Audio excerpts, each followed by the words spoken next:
পাপের পথ ফেলে ভক্তির সাথে আসলে তবেই জীবনের আসল মানেটা বোঝা যায়। আমি বদলেছি, তোমরাও পারবে। সত্যি বানুদা, আগে তুমি আর এ তুমির মধ্যে কত পার্থক্য। আগে তুমি জোর করে চাঁদা নিতে, তোমার কথা না শুনলে মারধর করতে, আর এখন সেই তুমি কত ভালো হয়ে গেছো, মানুষের সেবা করছো। তোমাকে দেখে এখন আমাদের গর্ব হয়। আগের এক সময় অনেক ভুল করেছি রে গোপাল, রাগের বশে অনেক পাপ করেছি, কিন্তু ওপরে ওপরওয়ালা আছেন, উনি আমাকে ক্ষমা করেছেন, তাই তো এখন প্রায়শ্চিত্ত করবার সুযোগ পাচ্ছি। তুমি নাকি শহরে ভালো চাকরি পেয়েছো শুনলাম। হ্যাঁ রে, চাকরিটা পেয়ে আমার ভাগ্য খুলে গেছে। একটা বড় কারখানায় কাজ পেয়েছি।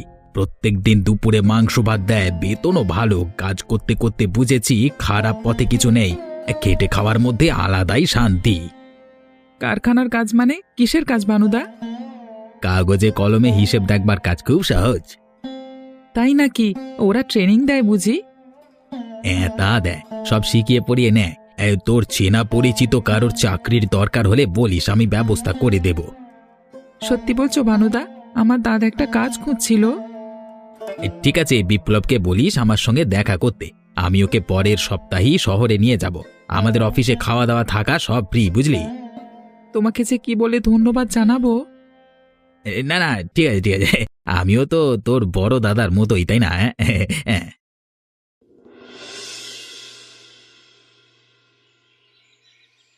এই যে বিপ্লব, আয় বস।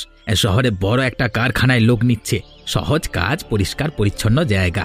তোর ভাইকে সবটাই বলেছি, হাজিরা দিলে বেতন, রোজ মাংস ভাত ফ্রি। সত্যি?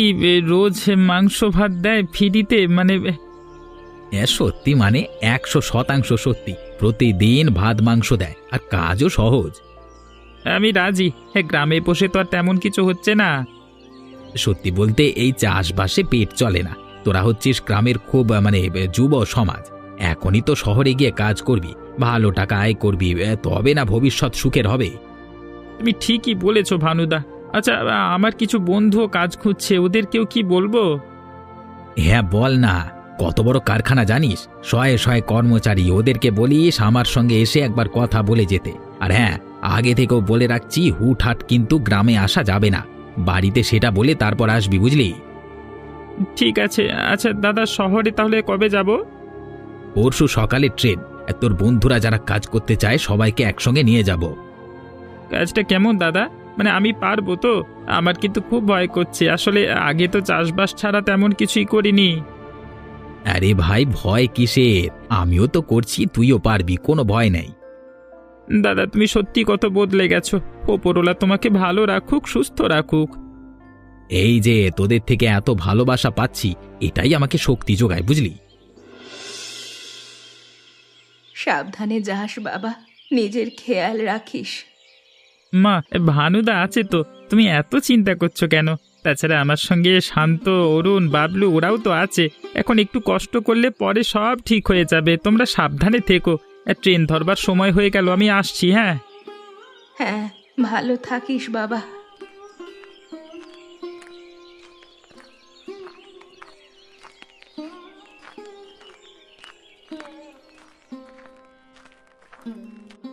বিপ্লব কোথায় যাচ্ছে গো?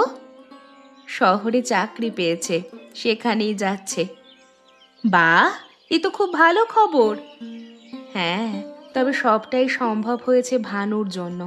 গ্রামের বেশিরভাগ ছেলেকে তো ওই শহরে কাজ খুঁজে দিচ্ছে।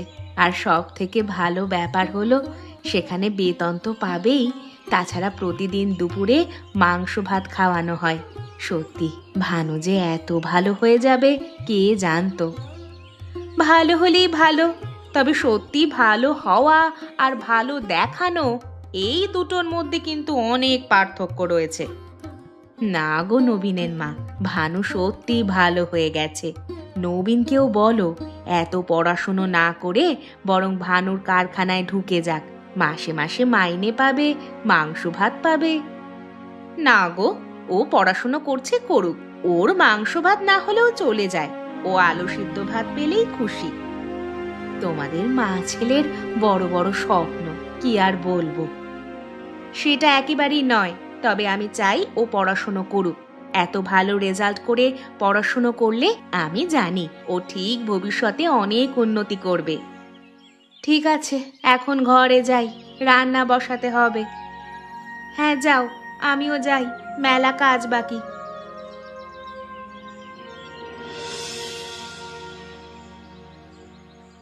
জানিস নবীন, একটু আগে বিপ্লবের মায়ের সঙ্গে দেখা হয়েছিল। বিপ্লব শহরে যাচ্ছে। কাজটা কে দিয়েছে বলতো? ভানু দিয়েছে। তাই নাকি? আচ্ছা মা, এর আগে যারা ভানুদার সাথে শহরে গেছিল তাদের কেউ তো এখনো গ্রামে ফিরল না। এতদিন হয়ে গেল, তারা কি আর গ্রামে আসবে না? কি জানি, আমার তো ভানুকে খুব একটা সুবিধার ছেলে বলে মনে হয় না। বিমলের মা কাল এসেছিল, বলছিল ছেলের কোনো খবর নেই, ফোনও ধরে না। শুধু বিমল দা না মা, সুধীর দাও তো অনেকদিন আগে গেছে, কেউ ফিরে আসেনি। এমনকি বাড়িতে একবারও ফোন পর্যন্ত করেনি, শুধু মাঝে নাকি কিছু টাকা পাঠিয়েছিল। সেই জন্য বাড়ির লোকেরাও আর কিছু বলছে না। তুই তো এত পড়াশুনো করিস, তোর কি মনে হয় ওরা কি বড় কাজ পেয়ে বাড়ির সঙ্গে সম্পর্ক রাখতে চাইছে না? না মা, ব্যাপারটা যেমন মনে হচ্ছে তেমন নয়। ভানুদা বলেছিল শহরে ভালো কাজ দিচ্ছে সবাইকে, মাসে 15-20 হাজার টাকা, কিন্তু এতদিন পরও কেউ একবার গ্রামে আসবে না। ভানুদা তো মাঝে মধ্যেই আসে, তাহলে ওরা আসে না কেন? বিপ্লব আর ওর বন্ধুরাও তো আজ শহরে গেছে, কিছুদিন যাক, তারপর বোঝা যাবে আসল ব্যাপারটা কি। জানো তো মা, আমার মনে হচ্ছে ভানুদা মিথ্যে কথা বলেছে। ওদের হয়তো বেগার খাটানো হচ্ছে। কি বলছিস তুই?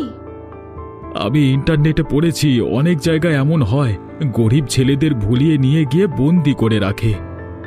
ও বাবা, বিপ্লবের মা তো আবার বলছিল তোকেও শহরে গিয়ে কাজ করতে। বলছিল এত পড়াশুনো করে কি হবে, তার চেয়ে ওকেও কাজে ঢুকিয়ে দাও। আমিও বলে দিয়েছি বাবা, আমার ছেলে যতদূর পড়তে চায় পড়বে। সেটা শুনে মুখ ভার করে চলে গেলেন। পড়াশোনা করেছি বলেই তো সবকিছু না ভেবে কোনো সিদ্ধান্ত নিই না। তুমি সবাইকে বলে দেবে, সময় হলে আমি নিজের যোগ্যতায় কাজ খুঁজে নেব। না রে বাবা, তোর যত দূর ইচ্ছে তুই পড়াশুনো কর। আরে ভানু, তোকে তো চেনাই যাচ্ছে না। শহরে গিয়ে তো একবারে বদলে গেছিস। হ্যাঁ, কাকা শহরই আমাকে বদলে দিয়েছে। যখনই সুযোগ পাই গরিবদের দান করি, আশীর্বাদ পাই, মনটা হালকা থাকে। জীবন মানে যে ত্যাগ, সেটা এখন বুঝতে পারছি। তাই নাকি? ত্যাগ মানে তো আসক্তি ছাড়া জীবন কাটানো, কিন্তু এই যে গলায় মোটা চেনটা ঝুলছে, এগুলো তো এক প্রকার আসক্তি, তাই না? কাকা, এসব দান করা জিনিস। এক সাধু আশীর্বাদ করে দিয়েছেন, তাই পড়েছি। সাধুদের আশীর্বাদে সোনা রূপো থাকে, তা শহরের সাধুরাও এখন ব্যবসায়ী হলো বুঝি? কাকা, আপনি বুঝবেন না। আমি এখন শহরে অনেক দুস্থ মানুষকে খাওয়াই, কাপড় দিই, যতটা পারি সাহায্য করি। দান করে বলতে নেই, ওটা প্রচার হয় রে, পর উপকার না, বুঝলি? আপনার কথায় বড্ড ব্যথা লাগে কাকা। আমি জানি আপনি এখনো আমাকে সেই আগের ভানুই ভাবেন। আমি যেটা বুঝি সেটাই বলি। মানুষকে বিশ্বাস করা বড় কঠিন কাজ। আজকে চলি রে, বুঝলি?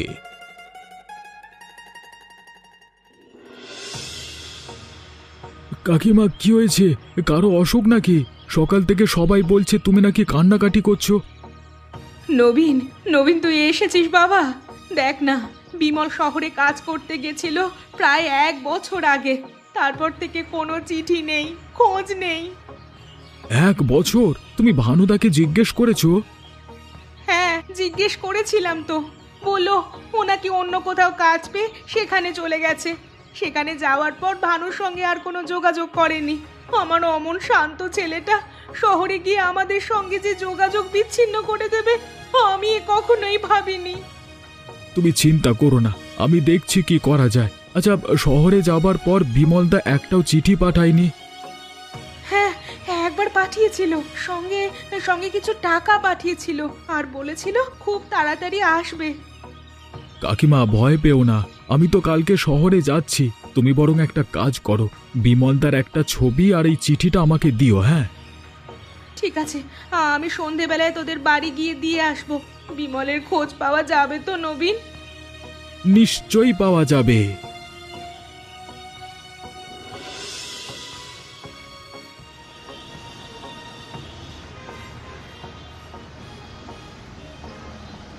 বিমলদার চিঠিতে লেখা ঠিকানা তো এটাই, কিন্তু ভানুদা তো বলেছিল বিমলদাকে কারখানায় কাজ দিয়েছিল। এটা তো কোনো গুদাম ঘর মনে হচ্ছে। আরে ওই তো ভানুদা। এখন কি ভানুদাকে ডাকা হবে? না না, ওই লোকটার সঙ্গে গভীর কিছু আলোচনা করছে মনে হয়। দাদা, আজকে তো আরো 7 জনকে আনবার কথা ছিল, তারা কোথায়?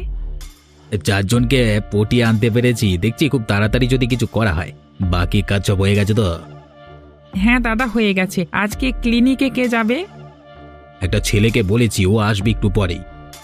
আচ্ছা ঠিক আছে। ও আর তোমাদের গ্রামের ওই ছেলেটা কি যেন নাম? কে, বিপ্লব? হ্যাঁ দাদা, পুলিশের ভীষণ ভয় দেখাচ্ছে, তাড়াতাড়ি ওর মুখ বন্ধ করতে হবে। ঠিক বলেছিস, আমি দেখছি কি করা যায়। এই ভানুদা ডেকেছে তো তোমাকে ক্লিনিকে যাওয়ার জন্য? হ্যাঁ হ্যাঁ হ্যাঁ, কিন্তু ঠিকানাটা ঠিকানা দেয়নি? দাঁড়াও আমি বলে দিচ্ছি। এখান থেকে সোজা গিয়ে ডান দিকে রাস্তাটা ধরে একদম সোজা চলে যাবে। একদম শেষে পুকুরের পাশের ওই বাড়িটায় আরএস ক্লিনিক। কেউ কিছু জিজ্ঞেস করলে বলবে ভানুদা পাঠিয়েছে, ঠিক আছে? আচ্ছা আচ্ছা, ঠিক আছে। কাজ হয়ে গেলে আমার কাছে এসে বলবে, আমি টাকা দিয়ে দেব। ঠিক আছে ঠিক আছে। এটা কোন জায়গা? বাইরে থেকে তো সাধারণ ক্লিনিক বলেই মনে হচ্ছিল, কিন্তু ভেতরে এত নিঃশব্দতা কেন? এরা তো সবাই অজ্ঞান হয়ে পড়ে রয়েছে। আমাদের গ্রামের শ্রমিকদেরও কি তাহলে একই অবস্থা? নবীন, আমাকে বাঁচা ভাই। বিপ্লব দা, তুমি এখানে? কি ব্যাপার? তোমার এমন অবস্থা হলো কিভাবে? আমাকে জোর করে এখানে নিয়ে এসেছে। এই ক্লিনিক আসলে কিডনি পাচারের আড্ডা। আমি ভেবেছিলাম গরিবদের ফ্রি চিকিৎসা চলবে এখানে। এর পেছনে কারা যুক্ত রয়েছে? তুমি বা এখানে আসলে কি করে? এক লোক আছে, ডাক্তার সেন বলেই সবাই চেনে, কিন্তু সে আসল কাজ করে রাতের বেলায়। ওরা গরিব শ্রমিকদের চাকরির লোভ দেখিয়ে এখানে আনে, তারপর বন্দি করে রাখে। আমাকে ভানুদা এই ক্লিনিকে আসতে বলেছিল। আমি তোমাকে ঠিক বের করব। তার আগে আমাকে বলো, ওরা কোথায় কিডনি পাঠায়? বিদেশে ঠান্ডা বাক্সে ভরে পাঠানো হয়। নবীন, তুই এখান থেকে চলে যা, ওরা খুব ভয়ানক মানুষ। তুমি ভয় পেও না, আমি আজই কিছু ব্যবস্থা করছি। এর সঙ্গে কি ভানুদাও জড়িত? তাই তো মনে হয় রে, তাই তো মনে হয়। কি ব্যাপার, তুমি এখানে দাঁড়িয়ে রয়েছো? বিপ্লব কোথায়? ওকে ইঞ্জেকশনটা দিয়েছো? ইঞ্জেকশন? হ্যাঁ দিয়েছি দিয়েছি। হ্যাঁ তুমি এই কাজে একদম নতুন, তাই না? হ্যাঁ। ভানুদা যখন আমাকে এখানে নিয়ে এসেছিল প্রথম প্রথম, আমিও খুব ভয় পেতাম। ভানুদা? হ্যাঁ, ভানুদাই তো এই চক্রের নেতা। ডাক্তার সেন? সে তো শুধু নামমাত্র চালক, আসল নিয়ন্ত্রক তো ভানুদা। গ্রাম থেকে দরিদ্র ছেলেপুলেগুলোকে শহরে নিয়ে আসা, চাকরি লোভ দেখিয়ে বাইরে পাঠানো, সেখানে কৃতদাস বানিয়ে রাখা, এসব কিছু লিডার তো ভানুদাই।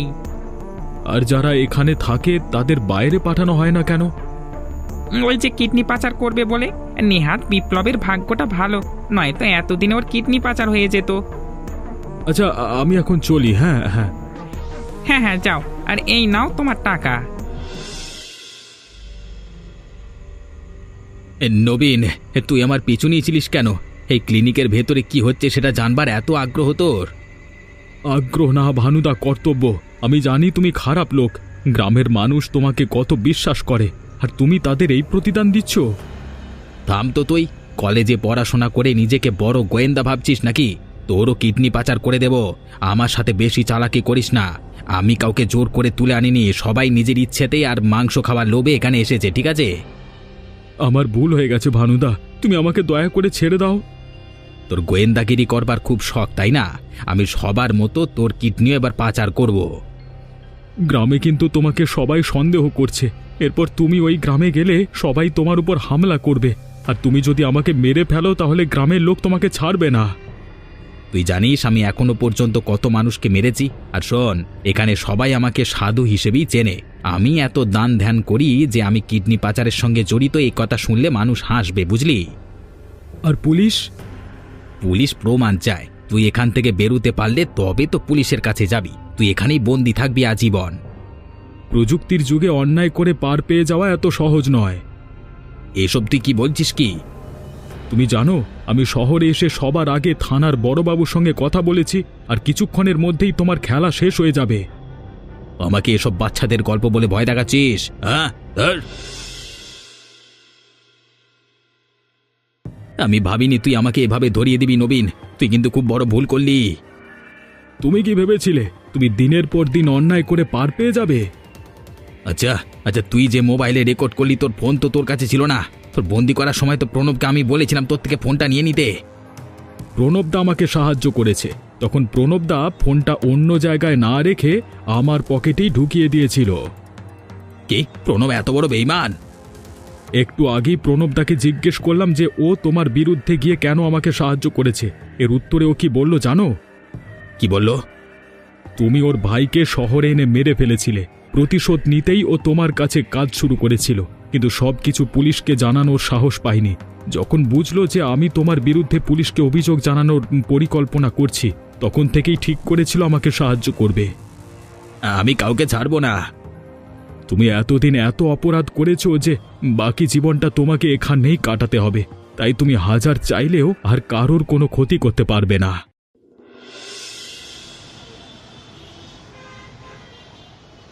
এ নবীন, এসব কি শুনছি? তুই ঠিক আছিস তো? রামলাল কাকা, তুমি এখানে? মেয়ের বাড়ি এসেছিলাম তো, টিভিতে খবর দেখি ছুটে আসলাম। বিপ্লব, বিমল, সুধীর, ওদের সবাইকে পাওয়া গেছে।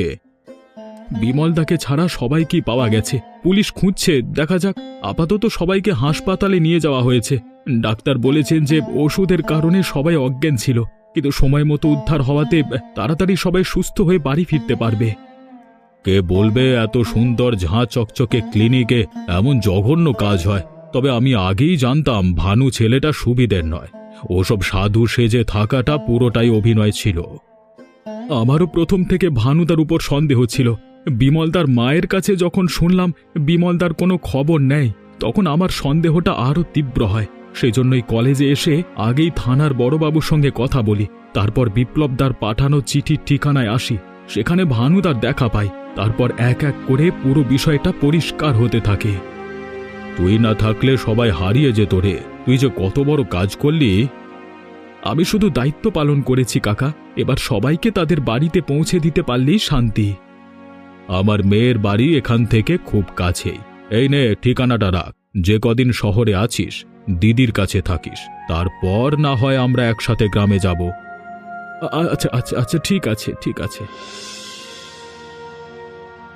তোকে যে কি বলে ধন্যবাদ জানাবো রে বাবা। বিপ্লব আজ তোর জন্যই সুস্থভাবে বাড়ি ফিরে আসতে পেরেছে। ওদিকে ওদিকে বিমলের শরীরটা এত ভেঙে গেছে, দেখে যে কি খারাপ লাগছে। হ্যাঁ, বিমলদার উপর ওরা অনেক অত্যাচার করেছে। শুনলাম গ্রামের একটা ছেলেকে নাকি বাইরে পাচার করে দিয়েছে। হ্যাঁ, পাশের গ্রামেরও দুজন আছে। তবে পুলিশ আপ্রাণ চেষ্টা করছে ওদের ফিরিয়ে আনবার। দেখা যাক কি হয়।